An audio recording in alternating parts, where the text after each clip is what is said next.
గత వారం నామినేషన్‌లో గౌతమ్ డిజర్వ్ కాదు అంటూ హౌస్ నుండి పంపించేసినప్పటి నుండి, హౌస్‌లో సీక్రెట్ రూమ్ నుండి బయటికి వచ్చినప్పటి నుండి గౌతమ్‌లో అనే ఒక అగ్రెసివ్‌నెస్ మనం చూస్తూ వస్తున్నాం.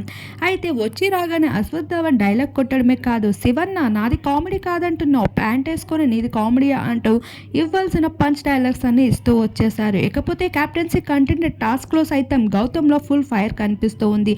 ఆఖరికి టాస్క్‌లో కూడా గెలుచుకుంటూ వచ్చేశాడు. తన సత్తాని చాటుకున్నారు.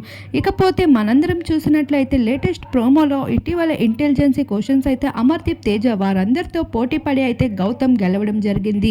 ఇలా గౌతమ్లో అయితే ఒక కొత్త బయటికి వచ్చిందని చెప్పుకోవచ్చు ఫైర్ అనేది.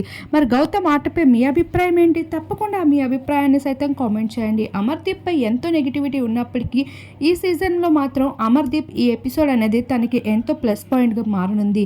తను చేస్తున్న కామెడీ, తను ఉంటున్న తీరు కాస్త ఆడియన్స్ని ఆకట్టుకుంటూ కనిపిస్తుంది. శివన్నతో చేస్తున్న ఫన్ మరింత ఎంటర్టైన్మెంట్గా అనిపిస్తుంది.